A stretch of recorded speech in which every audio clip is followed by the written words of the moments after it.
What's up, Dream Chasers? It's Jennifer Hammock here, your host. So excited about all of what is coming. This is the place where hopes, dreams, and money-making ideas are realized. I'm so excited about our episode today, where we are just a few days, I think right now, this recording, we're about like 11 or 10 days away from the Dream Chaser Conference. This is the place where all the Black girl magic is happening for Black women entrepreneurs. And so today I wanted to talk about, before we bring on our guests, the idea of community and how when we are in community together, it helps us to realize our dreams that much more. I was thinking back to a time where actually it was last summer, if I'm being completely honest, it was around June, it was like before my birthday, and I was in a total slump. I wanted to quit my business. Actually, I like low key did. And I'm like, you know what? I'm going back corporate. I'm going to go find me a job. I can get paid 6 figures plus with this beautiful brain of mine and really don't even have to use half of it. Okay. And have a guaranteed check on the 1st and the 15th. And I called one of my mentors and told her what was happening. And she's like, girl, you're too brilliant to do that. Like, no, go back, figure out what's wrong and keep it pushing. And so I'm thinking about how amazing it is to have a community of women who are like-minded, who have somewhat of the same aspirational goals that you have. And if I'm talking more specifically, really having a community of other entrepreneurs, because this entrepreneurial life is not easy, right? And you might have a friend who maybe loves her job and everything. And so when you talk about the challenges that you're having in your business, how you're going to use your money not to go on the next trip to the Bahamas, but to invest in a coach or in a program or in your branding, the conversations are just different at the end of the day. And so I'm coming and I'm just really want to encourage you to find that tribe, find that community that's really going to align with your goals and where you are going in your life. Actually, I have my book. Is it here? Yeah, here we go. Ugh. My book, and we're going to be talking about books in a minute. My book, Dream Chaser, shameless plug. In one of the chapters, I talk about finding your tribe. And this actually led me to during the pandemic in 2020, when I didn't have the conference and I was boo-hooing about that because we had to cancel it and everything. I created a tribe and it was actually called the Thrive Tribe. And it was just a virtual community of Black women entrepreneurs that we would hold each other accountable each week. We would check in. I would have guest experts on to help us in specific areas to keep us going. And so one of the chapters in my book, you can't see it right there, boom, it's called Check Your Tribe. And I talk about the 4 people that you need in your tribe. So let me list them out for you real quick. So of your tribe members, I hope you guys are taking notes, all right? You want to make sure that you have a co-dreamer. This is someone that has crazy ideas just like you. They are a visionary. Nothing is too off the wall. When you share that idea, they're like, what? When are we launching? When is this happening? And how can I help? You want to have people that are like that. And then you want to also have an accountability partner. Now, this person might be a little more grounded, right? They live by checklists and calendars and all those good things that can really help you be accountable. And I can also say that this might be a friend. And remember, I talked about you might have a friend that is not in business, and that's okay, but they are rooting for you. They still want you to win. So they are going to hold you accountable to those goals that you have set for yourself. And then the third is a gleaner, okay? This is someone that you have admired and you have great respect for, and you just love the way they move. You can glean a lot from their lives. And the fourth one is a mentor. This is someone that is literally 10 steps ahead of you.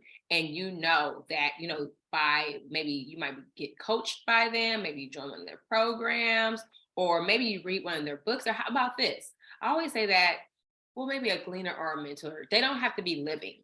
They can be dead, but through their books, through their writings, through their speeches, you are being mentored by their work. So I say all that to say, to make sure that you find your tribe.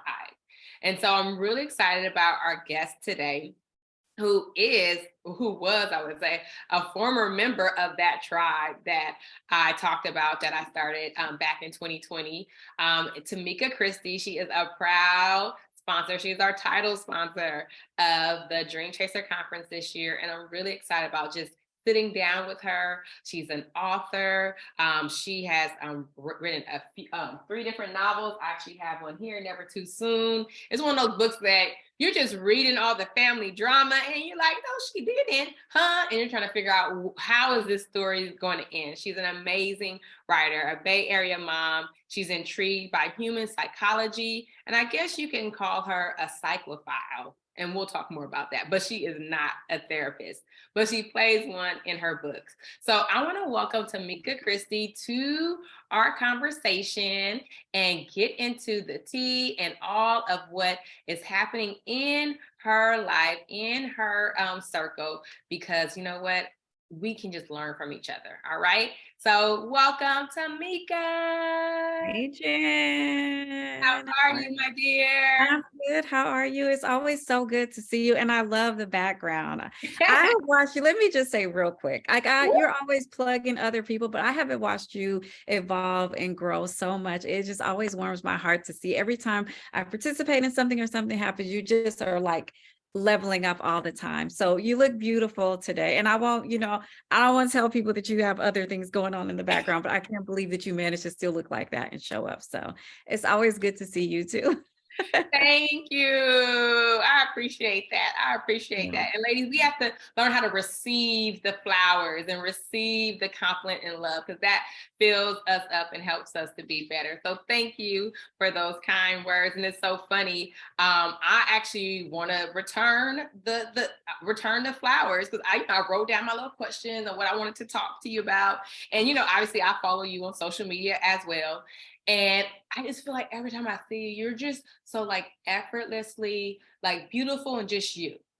And like it's like, this is me. And I say that because sometimes you'll see women that have to, they'll have a specific look but sometimes your hair is like here, sometimes it's like this, you like the grays and they're all here and I'm wearing them and loving them. Sometimes you might have a unit on. It's just like she's comfortable in all of her skin because it's all of her. So before we get into the other stuff, I feel like that's really foundational, and that is a certain ethos that you have. So how has that just developed over time? How have you grown to that place?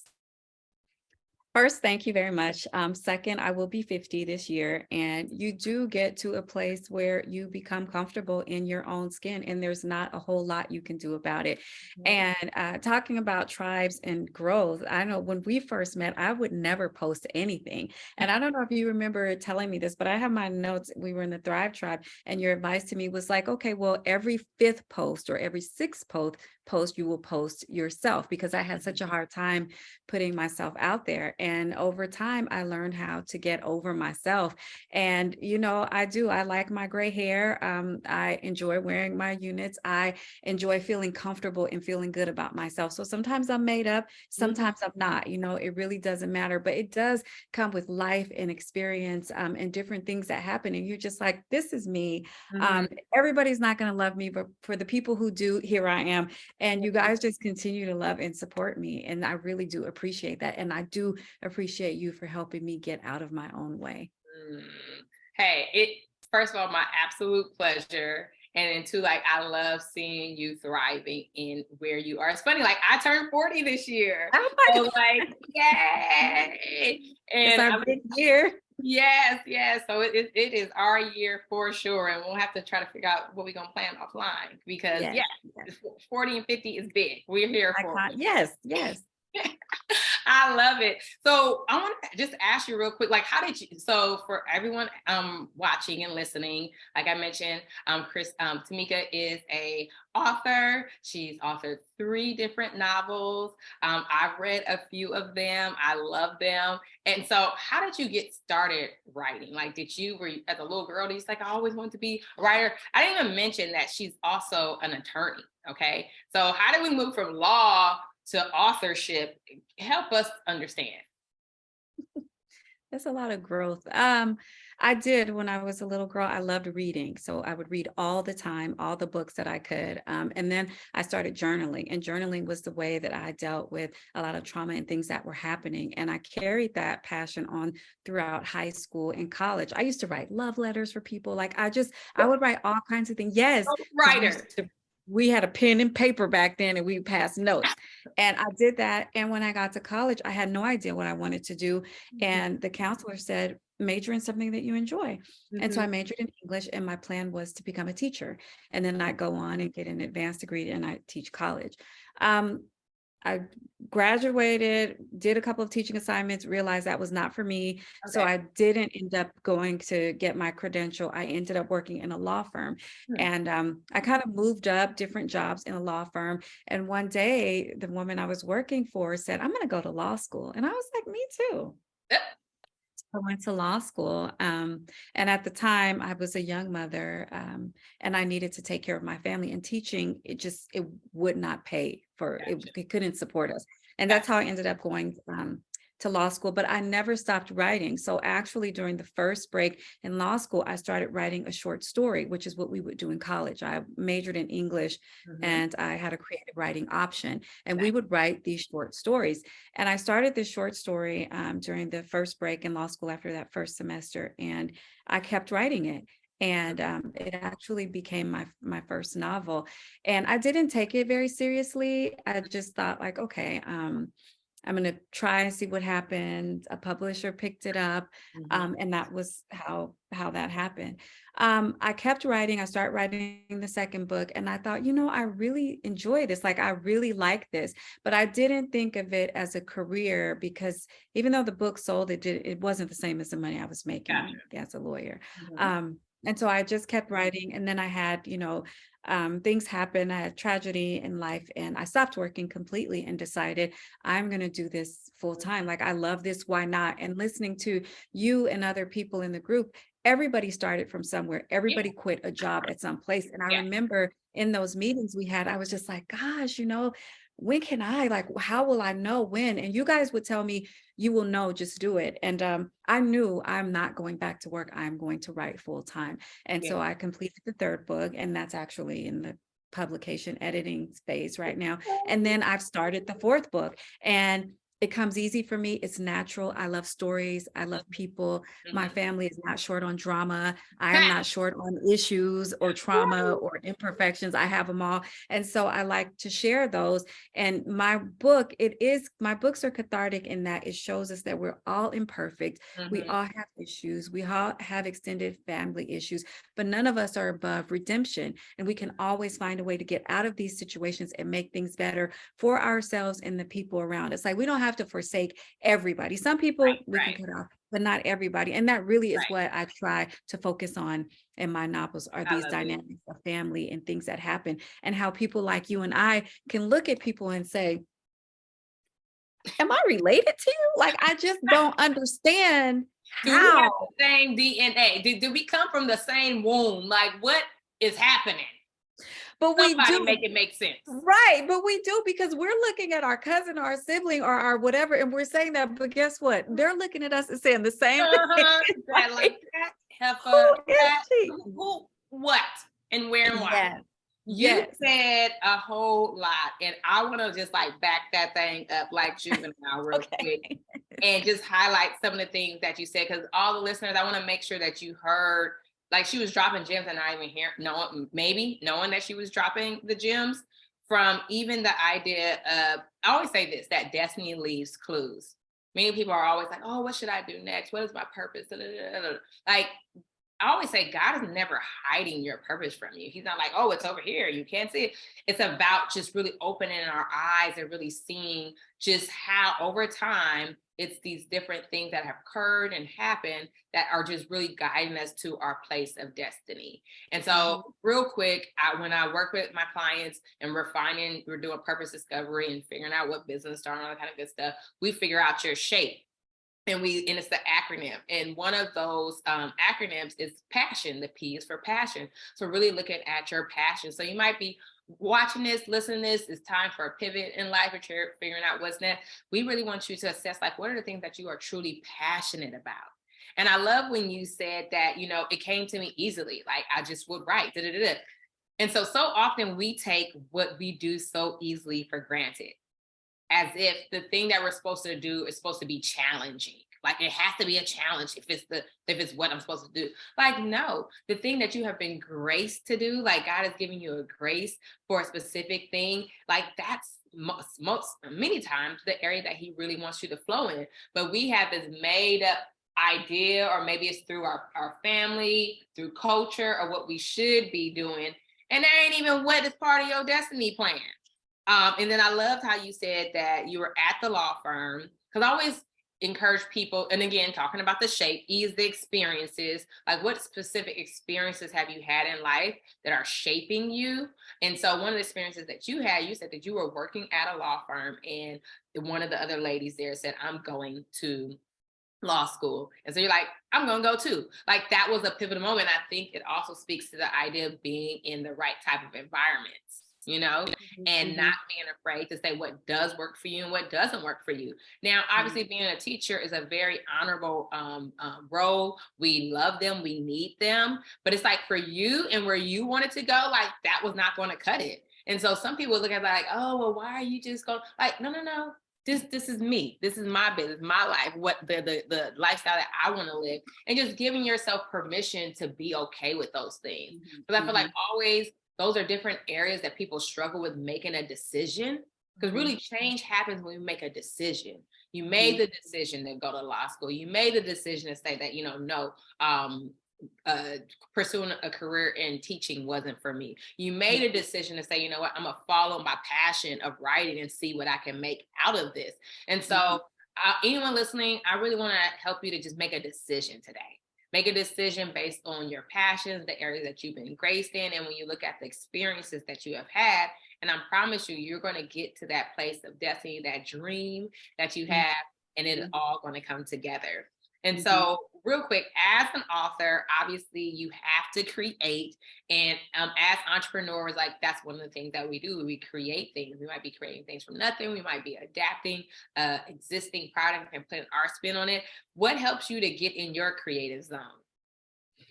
I like to read. I still like to read a lot. And like I said, I'm not short on family drama or flaws, and even bad decisions. So if I have a good cup of coffee and I can sit down, I really can just create. Like I can sit down and like draft it up really quickly. And I hate to be that way, but it's true.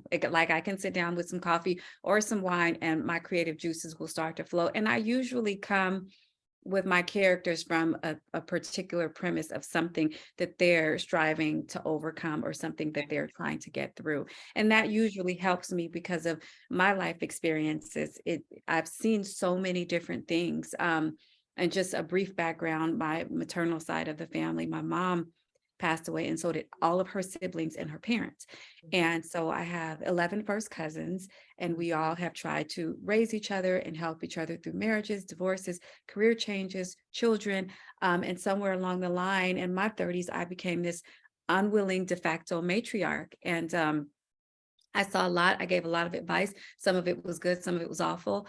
And so a lot of that experience and lessons are things that I have worked through, but then also things that I'm still working through. So sometimes you'll read something, you think, oh, okay, she has this figured out. No, I don't. A lot of things I figured out during the course of writing. And that's why I say it's not only like creative, but it's also cathartic for me. So I can sit down and I can think about yesterday and doggone it. Right. I love it. And just really embracing your uniqueness and your skills and your abilities and saying like, this is what I do, and have obviously no apology for it, but also making space for it. I know it's a lot of women that might be, they have a full-time career, so they really aren't able to make space for the areas that they're really passionate about and that they're graced and gifted in. So I want to encourage you again to make a decision to space for that area that is in your heart that you know you need to explore even a little bit more. I love that. I just really, I'm Oh, sorry, really no, quick. I just want to piggyback on that because I did work full time for a long time, well, most of my life.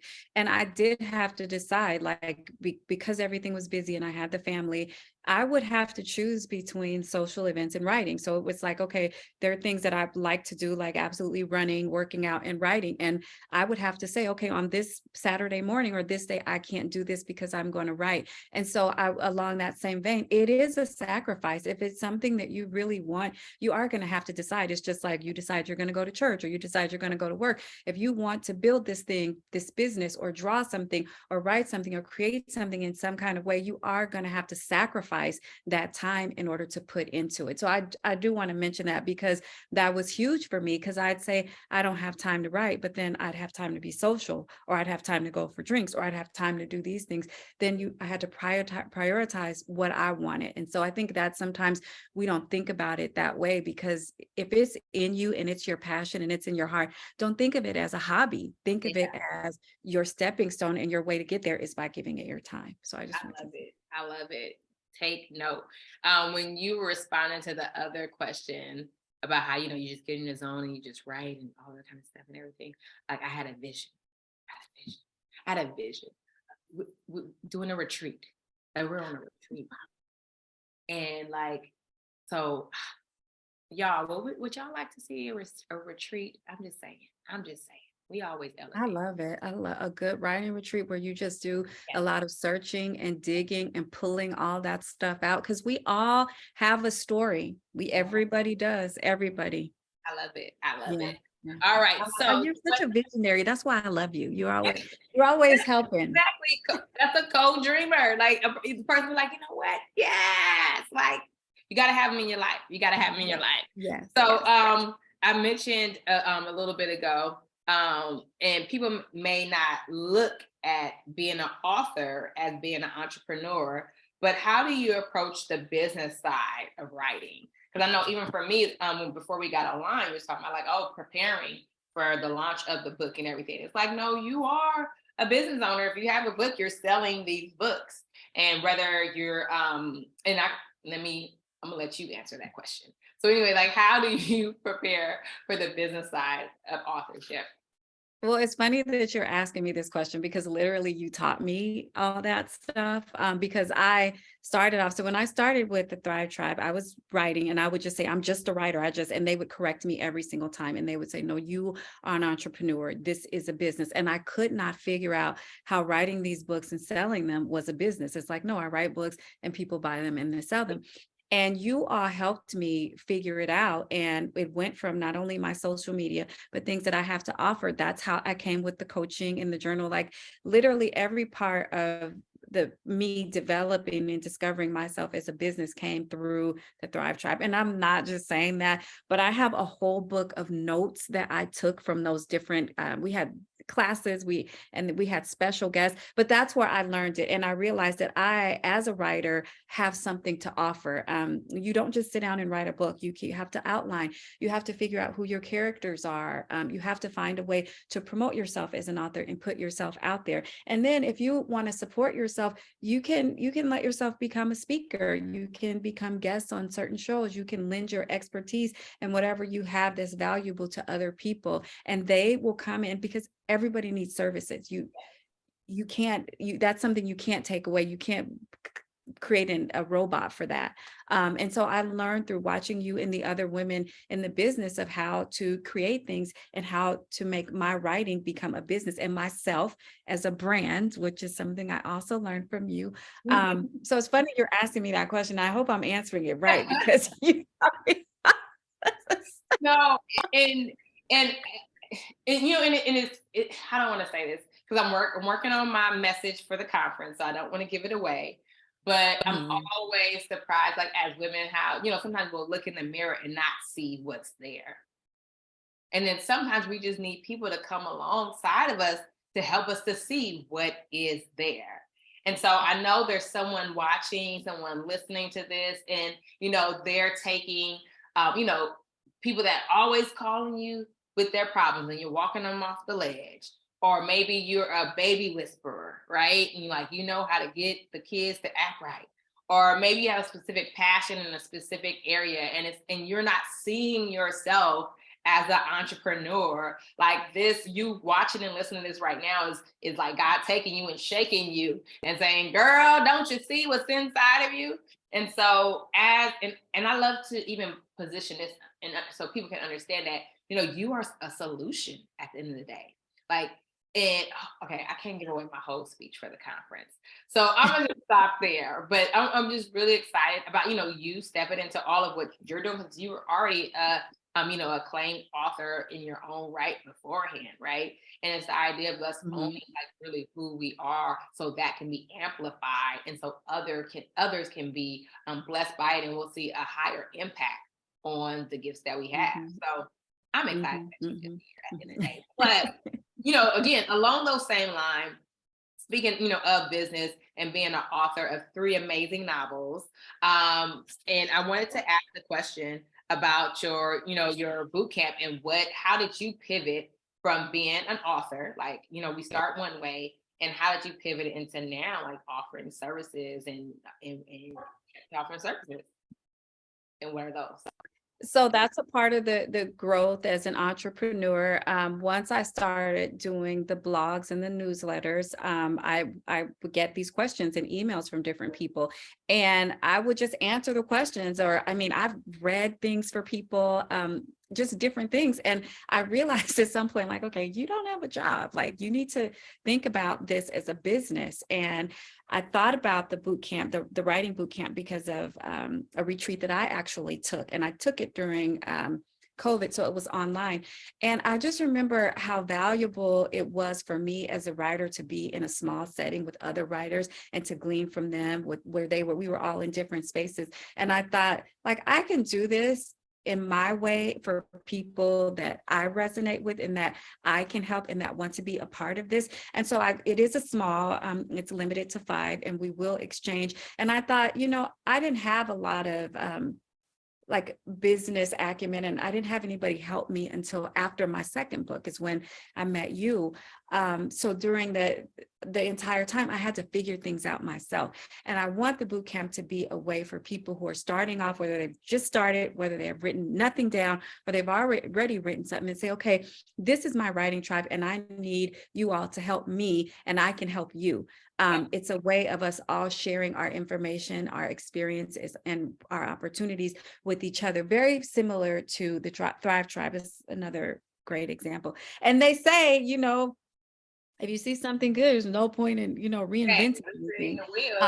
No. And I was so inspired by that. And I can't say enough about it. I know you don't do it anymore, but I was so inspired by that group and by that group of women. And I wanted to recreate something like that for people who are finding their purpose and their passion through the written word. And so that's how I came up with it. Now, can you give, you don't have to give away the whole cow, but, what are some first steps that people can take when they are writing a book? I know I reached out to you too for help, because I'm like, okay, I really want to write a book on confidence. I really feel like that's like my next, area that God wants to really want me to share more on. And I was, stuck. So kind of walk through those things that you kind of talked me through in terms of how it is that we can finally get these ideas out of our head and on paper. What I usually tell people when I'm working them is to just start writing it down, because what happens is we have a ton of these anecdotes, we have a ton of these chance encounters and things that happen that we don't remember, because you have the knowledge in your head, right? You know what it is to have confidence and to be a confidence coach. And sometimes in the meat and within that, you have to add the sauce. And the sauce is, how did you discover this? What people did you come across that help you get this? What were you doing on this Saturday morning when you're sitting in a coffee shop and you saw a woman walk in and she came up to you and you had a conversation? You have to write those things down, because that's the sauce on your meat in your book. So I tell people, You might not think it's a big thing, but write these things down. Even if during this podcast, there was something that stood out to you, because that for nonfiction is how you sauce up your meat and get your story out. So I say, start writing now, and drafting things. Don't take any encounter or any moment for granted. And once you have that down, then you can start with, okay, what do you want your book to be? You want these 10 chapters, you want these 8 chapters, you want this what? And then you start outlining those chapters. You can go back and look at the different things that you have. So it could be chance encounters, just kind of how you did with the people that you need to have in your life, the mentors, the cleaners. You can do that. That's the perfect roadmap. You start with these stories and these things that inspire you and encourage you, and then you begin to outline, and then you start filling in with your expertise, and then you throw your sauce on there with your events, and then you come to a writing coach to help you wrap it all up. Well, that's what all right. And I was thinking on that. So often we, again, it was like, if it's not hard, I gotta take it out the mud and everything, but you don't have to. You can invest in yourself by, getting help. I always say, like, when you get a coach, you join a program, you are collapsing time. What would have took you a whole 18 months to do, you could have got done in 3 months by investing in yourself and, taking action and making a decision in a specific area. Now, I do want to ask, what is your take on self-published versus like publishing? What's your take on those things, especially as starting out as a first-time writer? I don't have a ton of experience. I don't have any experience with self-publishing. I have heard I've gone to several writing conferences, and people have said, like, it's super easy, you should do it. The thing about self-publishing is you have complete creative control and you get all of your money. And again, for my first 2 books, I worked full time. And so I didn't have the time to figure out how to do a cover and how to, do the copyright and do everything. So I did go through a small publisher outside of Virginia that, they did all the things for me. But they do they do cut into my royalties. So when I get my royalty check, it's like, this comes out, that comes out, that comes out. So I did say, and I did use this publisher again for the 3rd book because I wanted to get it out, because it's been, I don't know, 3 or 4 years. But I'm thinking for the next book, I may try it, but I don't have any strong opinions. I know before there would be a thing like, oh, if you're self-published, you haven't arrived. But honestly, a lot of the traditional publishing, what they do is they take your book, they pretty it up, and they put it out there. But the marketing still falls on the author. It doesn't matter whether you're with Kensington or whomever you with, you still as an author have to put yourself out there. You still have to go on these book tours. You still have to do different things, but every bit of marketing that they do for you, that comes out first. So if you're somebody who is like, look, I am creative, I want to write, I don't want to know the business behind this, I don't care about money, which I don't know who those people are, but I don't care about money, so they can take, whatever they want, versus, what, I have the time, I'm going to invest in this in myself, I'm going to figure it out, I'm going to get all my money. So I think both are fine. This is not 10 or 15 years ago, when people look down on that. That being said, outside of the way you're published is being agented. And that's something that I was trying to do, and I'm still actively trying to do, because agents can get you in a door in terms of TV shows, movie deals, and other media platforms that you wouldn't. And they can do that by virtue of their relationships. So they're specialized in that, they work in this field and they do have connections at this network and this thing and that. And that has been very hard. And so I have tried, and I'm still trying to become agented. But I feel like over time, when I keep putting myself out there and sharing, and my books will speak for themselves, that at some point I'm claiming an agent. But I don't think there's I think the biggest difference between self and traditional publishing at this stage in life is how much time and energy you have to put into publishing your book. But no matter how you publish, you have to market yourself. Don't forget that. Yeah. That's the biggest part. And I'm encouraging actually yesterday I did a live, and I had shared the 10 things that people don't tell you about being an entrepreneur. And one of the things was that you have to show up. Like, if you want to get paid, you got to show up. You can't hide behind your computer screen. You can't hide behind your IG. You can't hide at home. I know since the pandemic, everybody always want to be at home, but you literally have to show up. And it's in incumbent upon yourself to show up in different spaces. When we increase our like, know, trust factor, we're able then to, doors open faster for us when people know us, like us, and trust us. And the only way that you can do that is when you show up. So yes, entrepreneurs, you got to show up one way or the other. Quick question. What makes you agent ready? I know you're that's what you know what I'm the way my life is set up too, is like I want an agent too. You're agent ready. You're agent ready. So they're looking for products, they're looking for platform, they're looking for an audience, they're looking for a strong email list, they're looking for strong social media presence. And typically it is when you're nonfiction, it can be easier to get an agent because you have this specialty, like you have this special knowledge and you have this special niche that nobody else has. And so it's easier for nonfiction. For fiction, I mean, you have a ton of great writers, that are out there and that have longer history and bigger following and different things. So you have to put yourself out there more, just like you said. And that's one of the things I've been working on these past couple of years, is like really boosting myself up in social media. I have not gotten from hiding behind my computer yet. So that's the next lesson for me.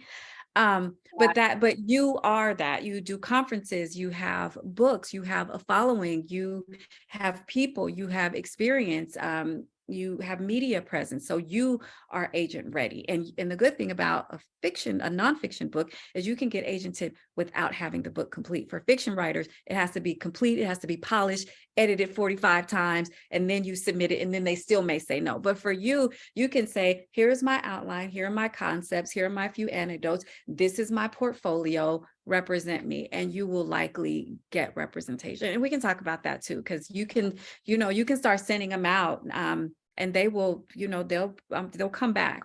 They'll start responding to you. All right. So I've been put on blast, since we're here in front of all of the community, pretty much to get yourself together, Jen, and start pitching yourself to get an agent. How about we're going to claim that, since, I'm turning 40 this year and everything. Book agents are coming from the north, south, east, and west. They're coming. TED Talks, national media, talk shows, huge conference, international. We're claiming it. We are claiming it. And you're ready, Jen. Like you're ready. You're already together. Like pushing yourself. And everybody doesn't know that. Like if you're not in the writing world, you don't think about being agented. A lot of people don't. But I do, because I want to. Right. So it's going on the list. It's going on the list. We talked about it a little bit last year, but it's going on the list 2023. Okay. All right. Back to you. So before we wrap up, what's coming up? What do you have next on the horizon? I know you got something cooking. What's going on? Yeah, so I have the boot camp that's coming up, and I have a journal that I just completed, and I know it's for writers, it's for fiction writers, and it gives everything that you need to do to start your book, start your outline, create your characters, your plot, and then what to do after and in the meantime. Because like I said earlier, a lot of people don't realize that when you're writing, you need to take pictures of yourself sitting at your computer. Let people know that you are a writer, and start establishing yourself on social media and in different ways. You don't want your debut to be the day that your book comes out or the day before your book comes out. You want to establish that early. And so this journal notebook is basically a blueprint of everything that you need to know writing as a creative writer. And next, I'm going to do one for nonfiction. So look forward to that one. But that one should be out before summer. So I'm excited about that. Excited about the boot camp. I'm excited about book 4, which is actually the third book in the Anaya's World series, because this third book is a standalone title. But the fourth book, the goods are back, and they're back up to the normal crazinness. So I cannot wait to share, because that's the question I get the most, is when are you bringing the goods back? But they're in this fourth book. So okay, good. I'm happy that the goods are back. Yes. And everybody, don't at me if you see something, because I tell people all the time, don't tell me your business, because I think I've done it to you, Jen. I will put notes in this phone. Don't come for me. All characters are fictional. Matter of fact, when we get off of here, we gotta have a call. When we get off, because I'm gonna give you some new tips. You got one? I love them. Bring them. Stuff for you. Okay, bring it, bring it. I got some stuff for you. Good. I got some stuff for you. Okay, I'm ready. So yeah, so we got the journal coming, the boot camp coming. It is the new book is going to be coming as well. And so everyone listening, I just hope that you are just inspired to know that your dreams can become a reality. Doesn't matter, what happened in life, our experiences, how we make pivots in life. There's still purpose. There's always purpose in you. And so we want to just encourage you to just get out there and do exactly what God has called you to do. So again, I want to thank Tamika Christy for being on the podcast today, and then also thanking you for being not unhesitating, okay, to being a sponsor, not even a sponsor, the title sponsor of the conference. I appreciate you so much because people don't know. People think like, oh my gosh, how much are these tickets? Like, it don't be covering the cost of everything. Like, inflation is real. So like, literally, I really could not do this conference without the support of my sponsors. And so I just appreciate you for just saying yes. And then I also want to say this too, in that we just recognize like what it is. Like, it is Black women, us, that is supporting this. Like, I've gone to several corporate people, and I would say the names, but I'm not going to say the names.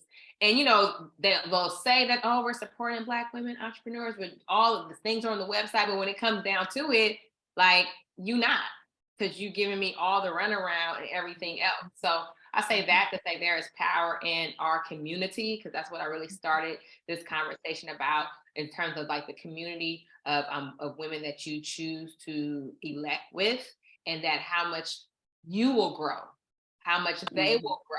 The word says that iron sharpens iron. And when you're in that right type of environment, I'm telling you, the sky's the limit. So all that to say, make sure that you register for the Dream Chaser Conference, because it's happening on April 29th. It might be sold out by the time you watch this. I don't know. But if you are watching it, just go to dreamchaserconference.org, or maybe send me a DM, and maybe it was a cancellation and we can get you in there. But thank you so much, Tamika. I'll see you. I'm looking forward to it.